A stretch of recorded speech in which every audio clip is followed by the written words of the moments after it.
Perfect. All right. Shall we wait one more minute?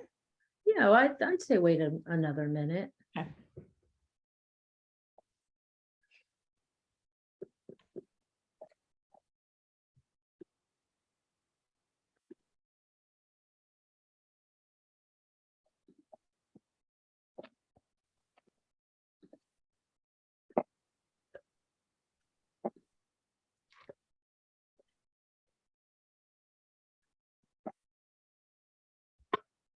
I think that's all in the waiting room, ladies. But yeah. Okay. All right. So welcome everybody who's with us tonight. Teresa and I are really excited to kick off our partnership with Parent and Educator series. I think we're getting some new participants, so we're really excited about that. We're just really excited to kick off our new series this year with Margie Howells. I'll get to her in a minute, but I want to introduce myself first. I'm Sarah Sora. I'm the director of the Dyslexia Center and Learning Lab at the Campus Laboratory School, located on Carlow University's campus. And I am thrilled to work in collaboration with Teresa at Wheeling Country Day School, and I will let Teresa introduce herself. Yeah, hi, Sarah. Hi, everybody. My name is Teresa Kalchek, and I am the Director of Literacy for EDGE, powered by Wheeling Country Day School. And this is Sarah and I. This is our first kickoff for the year for our parent speaker series. So last year we had several. We had about 10 of these webinars, and they are on each of our sites. And in the chat box, I will definitely put our link, and Sarah can add hers so that you can visit any of those pre-recorded sessions that we've had last year. So this is our first one this year. We have one more. We have one scheduled for October and one scheduled for November. So we'll make sure that gets out on social media and other platforms that you can get more information about more of our webinars. So welcome everybody. Sarah, if you want to introduce our special guest today. I am honored to introduce our special guest today. Our special guest is Margaret Howells. She is the EDGE Math Director and 4th grade classroom teacher at Wheeling Country Day School, located in Wheeling, West Virginia. She has worked extensively with struggling math students in the regular classroom and in after-school tutoring. Margie has attended various workshops to learn ways to identify and assist students with dyscalculia, including the multisensory and Orrin Gillingham influenced approaches of Ron Yoshimoto and Marilyn Zecker. Margie was the West Virginia awardee for the 2016 Award in Excellence in Mathematics and Science Teaching. She's a graduate of West Liberty University and has over 30 years experience in the field of education. And I'll just say that we at the Campus Laboratory School are so honored and excited and to have Margie work with us and our 3rd grade teacher, Grazia Curatolo, on a math pilot program for 3rd graders. So with that, I will turn it over to you, Margie.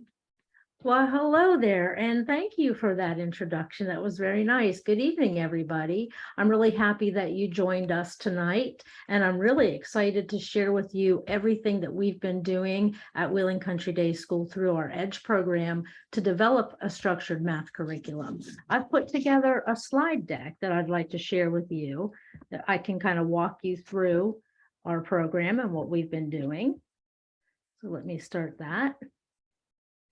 Okay, here we go. So first of all, I'd like to give you a little history about our journey at Wheeling Country Day School, addressing students with learning differences. Several years ago, we started noticing lots of struggling learners coming through our school, and subsequently we started the Center for Multisensory Learning. We called it the CML. And the CML addressed these learning differences of students that you see on your screen. For the most part, though, the CML focused on students with dyslexia or other reading-related disabilities. The CML and its staff, the leadership, and all use the Orton-Gillingham approach for structured literacy in working with their students. So Orton-Gillingham is a structured literacy approach that's built on these 4 principles. It's systematic, it's cumulative. I didn't want to read all the descriptors to you. You can read those. It's explicit in its instruction, and it's multisensory.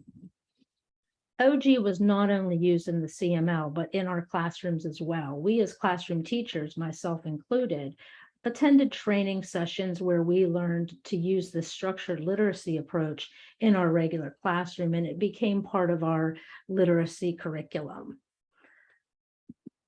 However, 2020 came along, and our students and students all over the globe had to pivot to virtual learning.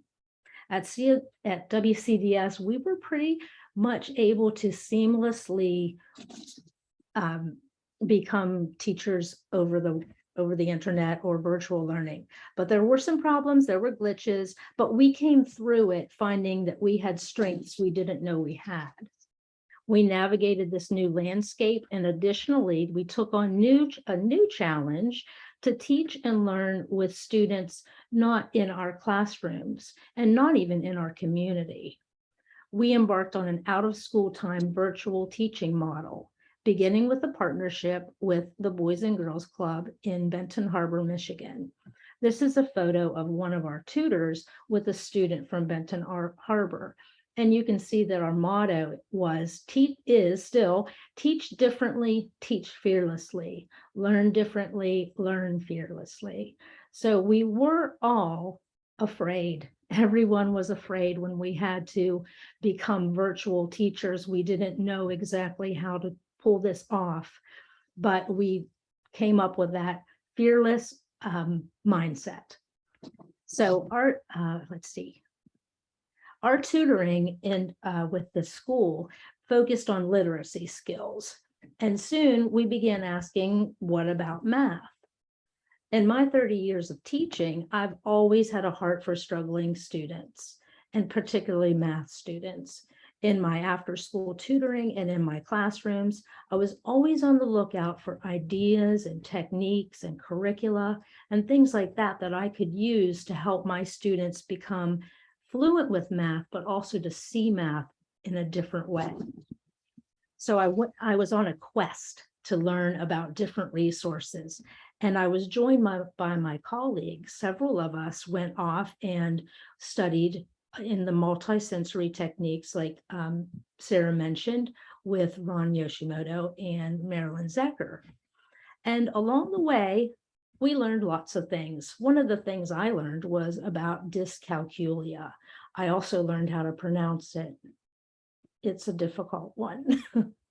And dyscalculia is a specific and persistent difficulty in understanding numbers, which can lead to a diverse range of difficulties with mathematics. And we've all seen students in our classrooms or in our homes that are struggling with mathematics. So I wanted to share with you maybe what you might see if you have some signs and symptoms of dyscalculia. So first of all, students who struggle with math, and particularly students who have this dyscalculia, have trouble early on in their lives with counting, particularly counting one-to-one correspondence or understanding what the number 3 represents and so forth. Children with dyscalculia have trouble counting forwards and backwards. Those can be especially difficult, the backwards counting.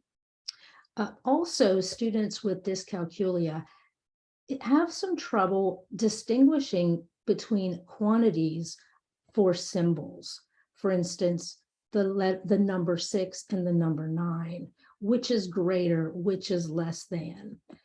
And in math, we have symbols like the greater than and less than symbol, and those can also cause a lot of confusion for students with dyscalculia. Word problems and story problems are especially difficult as well, especially when you have to think 5 and 8, which is bigger, which is smaller. Another struggle that students with dyscalculia have are learning their math facts. This is especially difficult for students in 3rd and 4th grade who are starting to learn their multiplication facts. Students also struggle with mental math and doing problem solving in their mind. Excuse me. Students with dyscalculia can have trouble figuring out patterns or finding patterns, looking at patterns. And since, as I tell my students, math is all about patterns, this creates a very big difficulty for them. Students can have trouble with left and right orientation or spatial reasoning, like the picture that you see there, where you have to flip the shape in your mind and decide what it will look like. That can be especially difficult. Students can have trouble telling time or counting money. And they can have trouble subitizing, which I'll talk about in a little bit. So when you look at this slide and all of the myriad of things that our brains have to do to understand math, it makes a lot of sense that students with a math disability will have a lot of struggles. Now I'd like to go back to comparing dyslexia and dyscalculia, because a lot of times children who have one may have the other. And dyslexia and dyscalculia are actually about the same amount of prevalence. You will have about 3 to 5% of the children may have dyslexia or dyscalculia. So students with dyslexia will start to talk late. Students with dyscalculia will start to count late. Students with dyslexia have trouble blending and segmenting sounds, whereas students with dyscalculia have trouble composing and decomposing numbers. So both of these skills have to do with bringing things together and breaking them apart. In dyslexics, they have a hard time with rhyming patterns, and in dyscalculia, there's a problem with number patterns, as I mentioned earlier.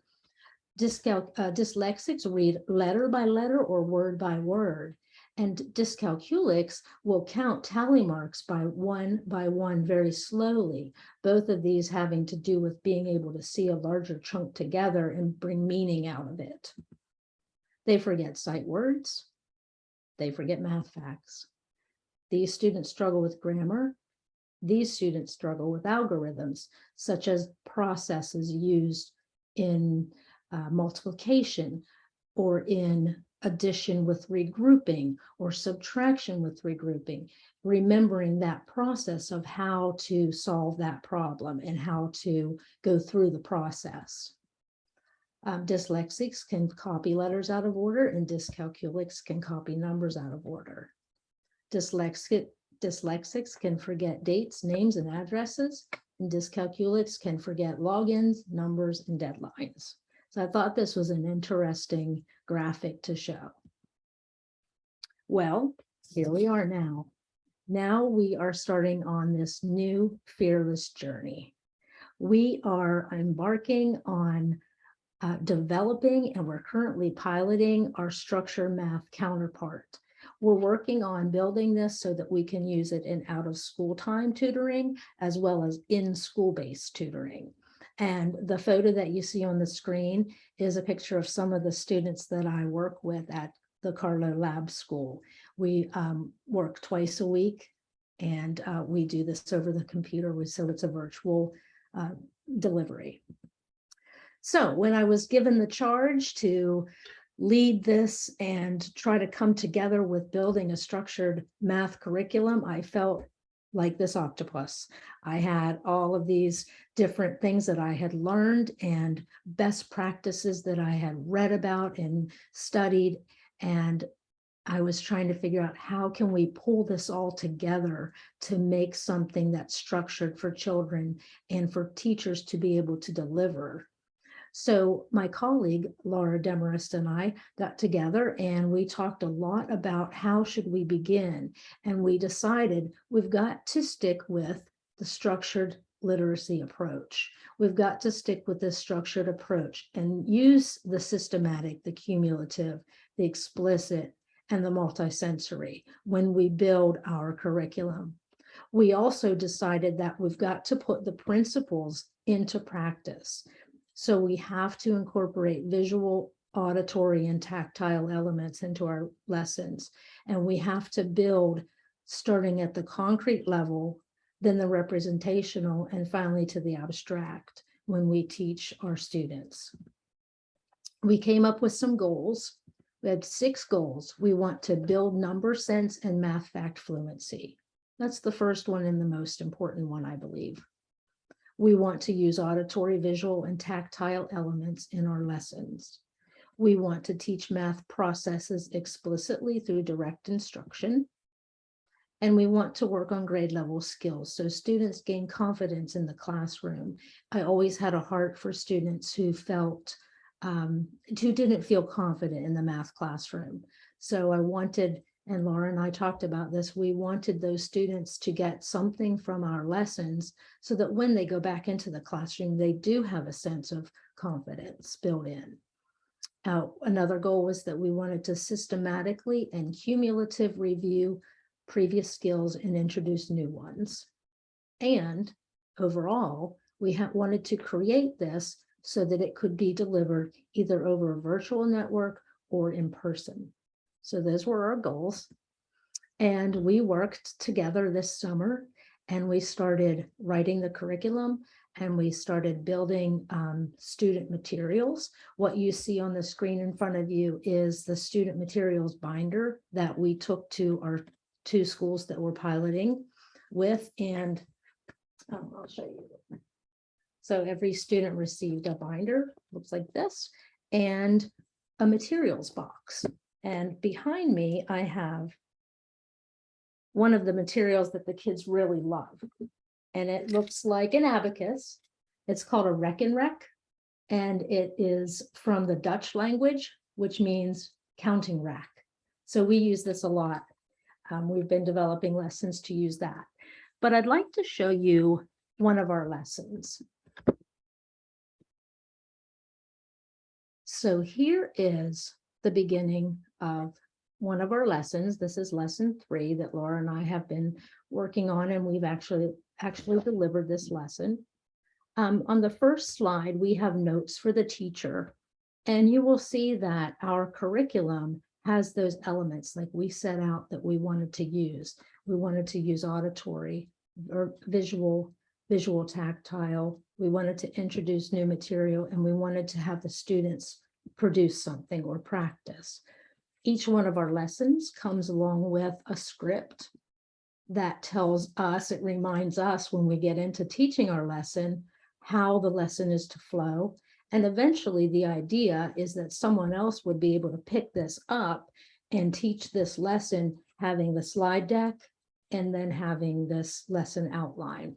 So you can see that the first slide is the auditory drill. And we've even got some notes in here about how we want to deliver that, for instance, face-to-face. And we decided that beginning face-to-face was important for our students, especially over the virtual network, that we would be able to connect with them. Let me go ahead and back to my presentation and show you. After we do our auditory drill with the kids, we're doing a lot of counting. We will do a visual drill. Our students learned all of the partners to make 5, and now this is just a little quiz. We ask them, if this makes 5, what's missing? So the students tell us 4. So we just play this little visual game with them so that they can practice making 5. And then we start doing some kind of visual tactile lesson. And here we have 9 cards with 9 dots on each one. And the students needed a crayon, and all this was in their materials packet. Excuse me. And what we do is we started just coloring in the dots as you would for dice, so that the children would just replicate the dice pattern for these. I'll just go ahead and flip through those a little bit quickly, but you can see that we've got the usual dice pattern. And then I usually tell the kids that 6 is the last one that we usually see on a dice or die. We don't always see 7 on a die, but it's just 6 with 1 in the middle, and 8 is 6 with 2, and then they count by 3s to do the 9. Once they make these cards, then we talk about subitizing. This was the lesson for this time, and it was subitizing. And subitizing means being able to tell the number of things in a set just by looking at them. You don't have to count them one by one. So one of our goals is to help children to recognize quantities without having to count one by one, just like we're always trying to get them to, instead of counting out on your fingers, being able to subitize an amount.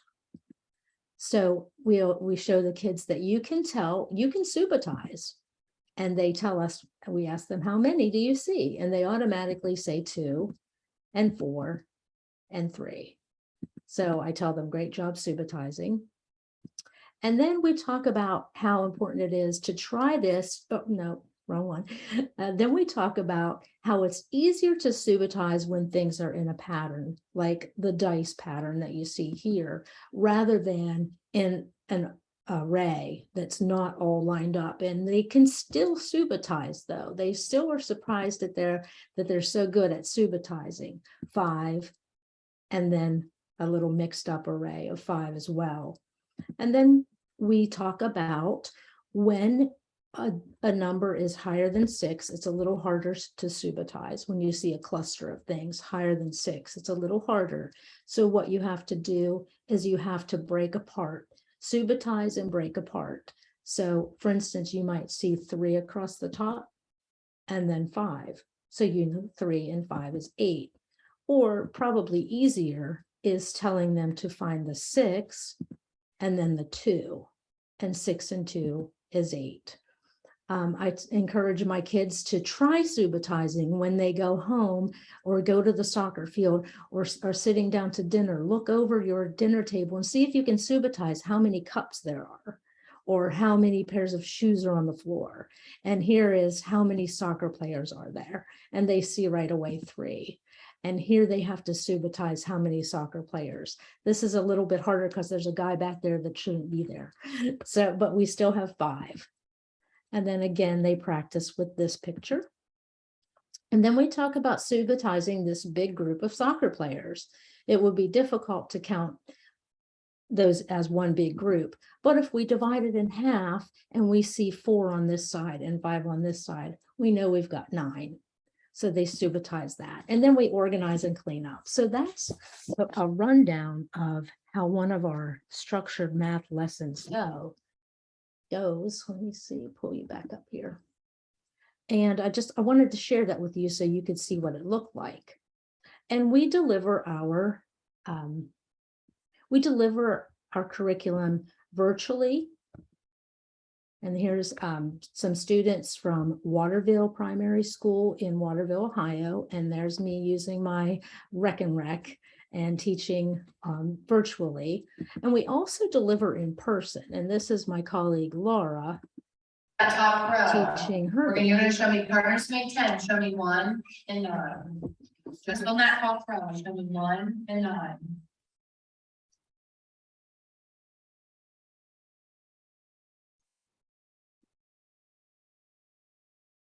How many did you have to move over to show me 1 and 9?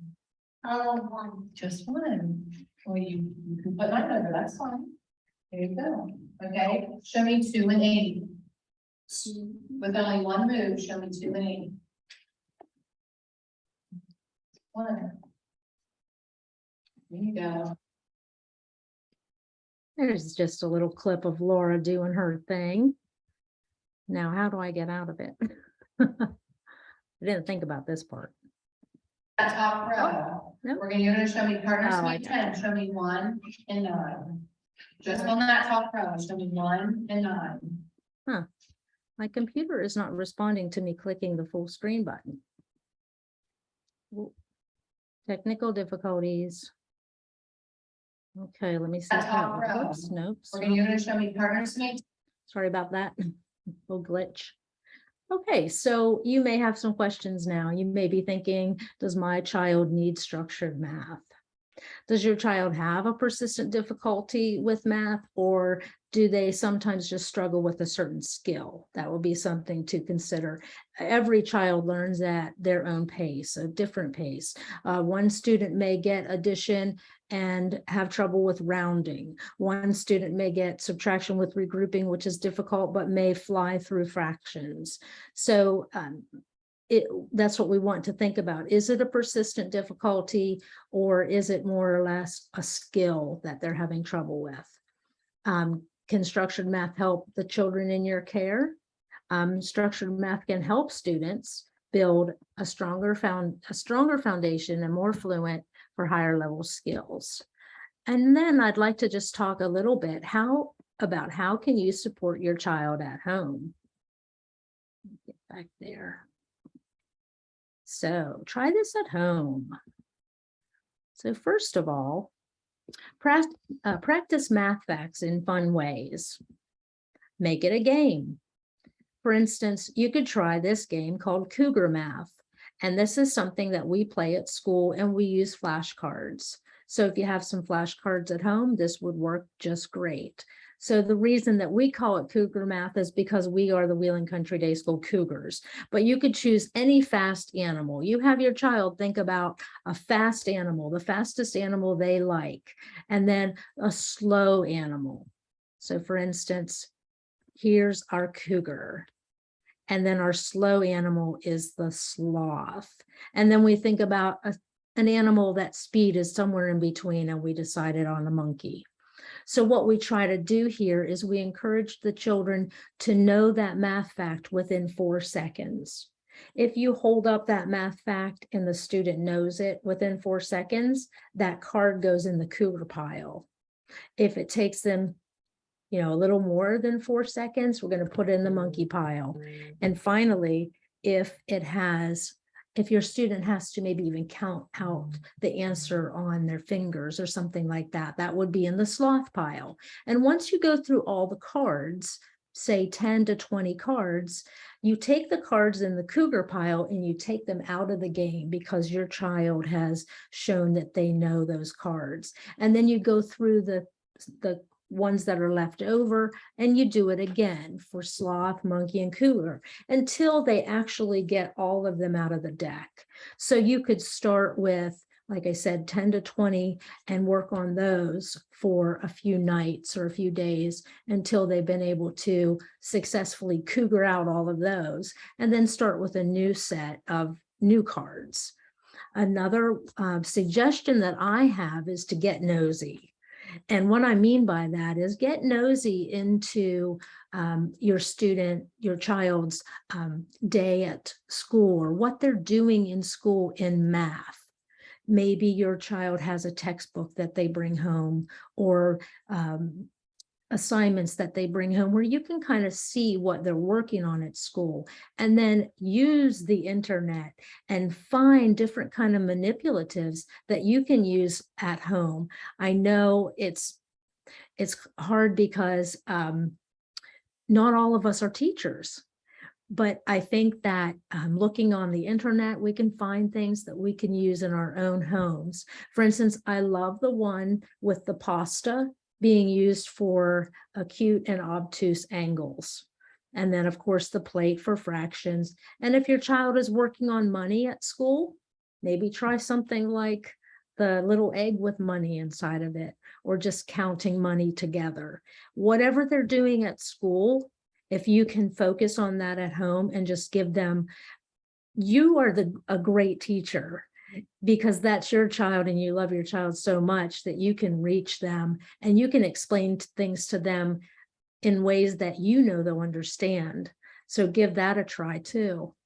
Use all kinds of objects for math manipulatives. Anything can be a math manipulative. These are just some water bottle lids. They can be counters. One time I was teaching a student improper fractions to mix numbers, and we had some of these in the classroom left over, and I took two of them, I cut them into 4 pieces so that I had 4/8. Or 8/4, sorry. So I had 8/4, and the student was able to see 8/4 is 2 whole,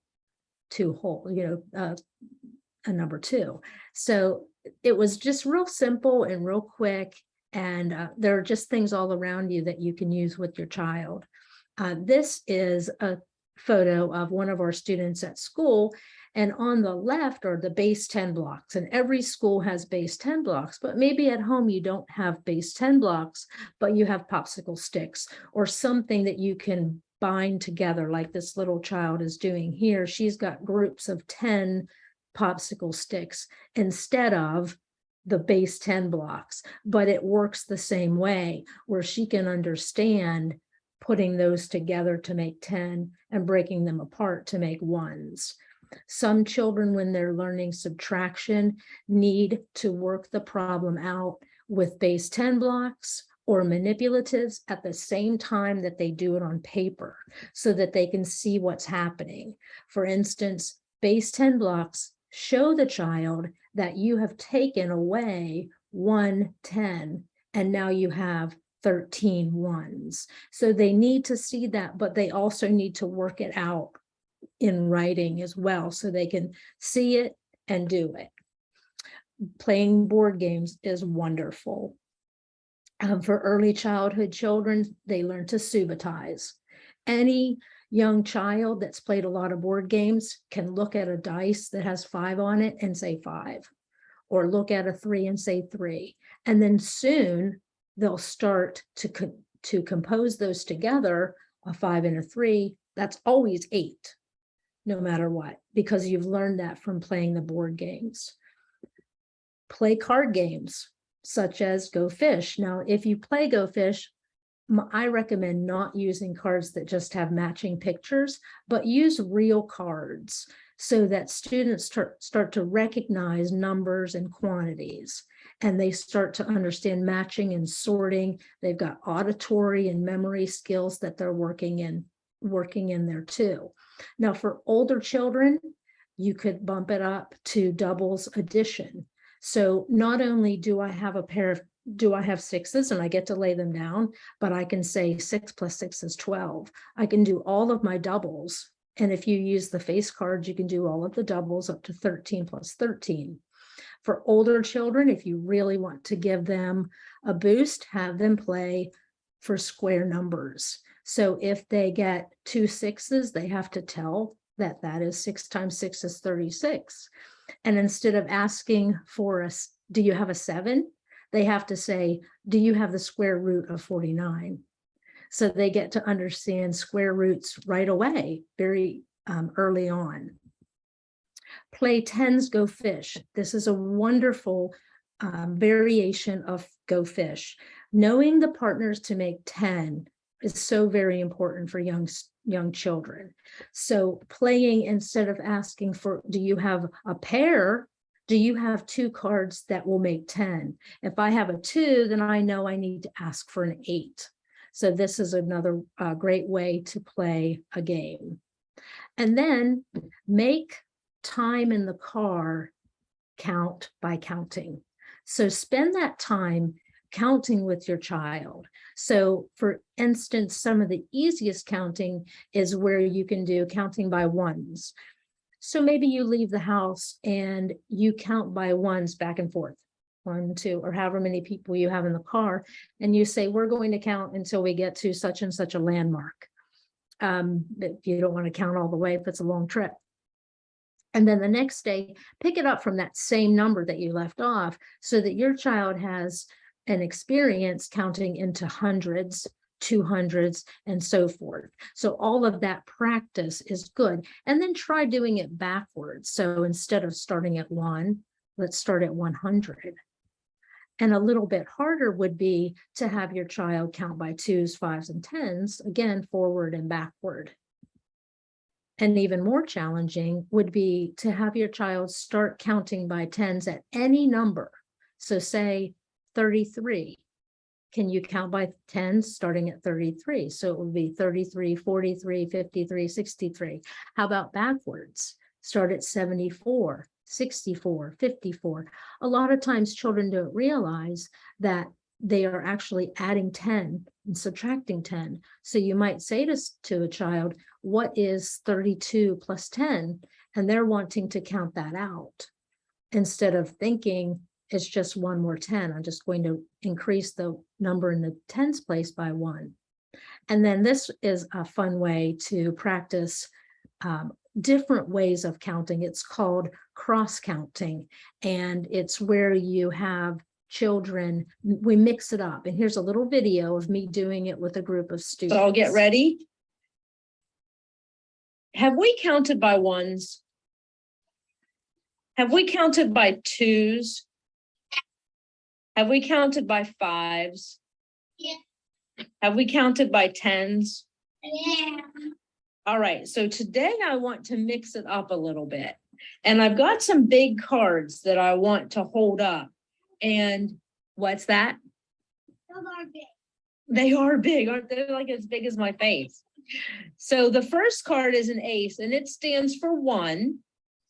And then I have a 2. Could I have you looking up here, please? And then I have a 2, a 5, a 10, and then look at this card. Can you see that card? Yeah. What does it say? Can you read what it says at the top? Close. Pause. Pause. So that means stop. Okay. So Evelyn, will you start counting by 1s? Just start at 1. 2, 3, 4, 5, 6. Oh, look, Evelyn. 6. So you pause at 6. Now, Olivia, I want you to pick it up and start counting by 2s. Wait. So we were at 6. 8, Nice. 10, Yep. 12, Good. 14, Yep. 16, 18, 20. Pause. All right, now the next person is going to pick it up. Natalie, you're going to pick it up and count by 5s. So Olivia stopped at 20. 30, 20, 25. 30, Yep. 35, 40, 50, 55. I'm going to say you stopped at 60. Okay, because I put it up and you didn't see it. All right, so we're at 60. And now Remy, you're going to pick it up from there and count by 10s.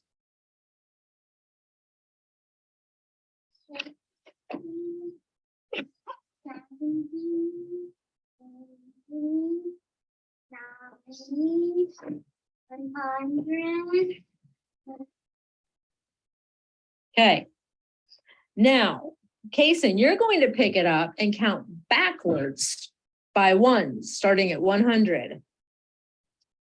100, 99, 98, 97, 96, 95, 94, 93, 92, 91, 89, 90. Okay, that was cross counting. Why am I having such trouble with this? Okay, let's see. I'm going to stop sharing there because my last slide was just to say, get involved with multisensory structured math. And if you have any questions I could answer. I'd like to answer any questions that you might have.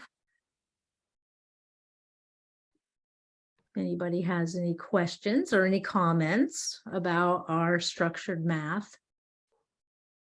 I'll make a comment. Sure, go ahead.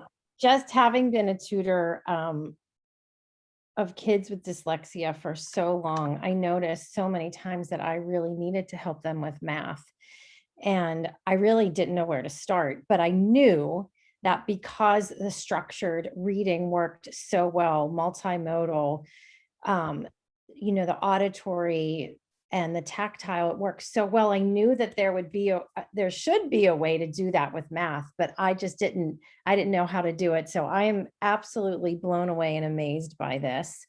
I see it working with our kids at the campus school, and it's amazing. And looking at those slides, comparing dyslexia and dyscalculia. Oh, I'm saying it wrong. Dyscalculia. Dyscalculia. That was so eye-opening for me. Both that slide and then the slide that showed how many different struggles kids have in math, because I have that same slide for kids, in reading. And it's just, this was so, it really was so educational and eye-opening for me. So thank you. Thank you very much. I appreciate that. I'm going to check the chat. Oh.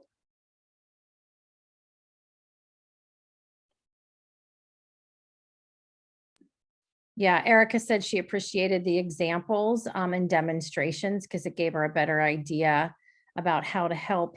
And that's so true. You do need those little tips and things you can do at home and in the car. They're so important, and I always refer it back to reading or connect it back to reading, but that's what we do too with the phonological piece. So those were really great tips. Thanks. Anybody else? Thank you so much. I just wanted to say thank you. It was really helpful, like all the tips and tricks. I mean, like the one as Sarah mentioned, the counting in the car. We do that already, but all the different ways of doing it and getting some different ideas, that was really helpful. And also maybe some of the materials when they come home, like you said, get nosy. Like I try to do that. Sometimes I feel bad because I'm like, so. Yeah, how can you help your child if you don't know what they're working on? Yeah. And so that was really helpful to kind of get that explanation to some of the materials, because then you can help much better when you have that a little bit more of that background knowledge. So thank you very much. I appreciate that. You're welcome. Thank you for joining us. My dogs are going crazy, but I also wanted to say the card games, the card games were really great to see. And I'm going to visit my niece this weekend, who I know struggles in math. And she's in 2nd grade. So I'm definitely going to play some of those games with her. Great. That's great. If you are Wheeling Country Day related, we have a website. Well, I have a website. It's and I have a page on there for math that has some math things, more suggestions and things like that. And I can send that if you, how would that be the best to do that? To send that information. You know what? It's mhowells.weebly.com. Do you want to put it in the chat, Margie? Yeah, see, that's good. You're smart. Yeah. And while you're doing that, Stephanie said she's been in education for 15 years and learned something new tonight. So did I, Stephanie. That was really amazing. Yeah, let me put that in. Okay. And while she's putting that in, if anybody too wants to, I put our website in the chat so you can go back and look at some former workshops. And I don't know if Teresa did that before she left, but let me take a check. No, she didn't, but I have it here as well. That's Great. what I was going to say. Our site where we have it hosted is literally right now in the midst of a big upgrade and relaunch. So if it's not there this evening, it'll be there by the morning. It should be up and ready to roll. So I'll put that in the chat as well. Great, thank you. Thank you. All right, well, I really appreciate everyone coming out and listening to my spiel. And I'm, just so excited about the work that we're doing. And I'm very hopeful that it will help the students that we're working with and then continue to help even more students. Absolutely. Thank you so much, Margie, for Welcome. presenting for us. That was wonderful. Thank you all for coming. Have a wonderful evening. And we'll see you at the next one, we hope. All right. Thanks, Sarah. Good night, everyone. Good night.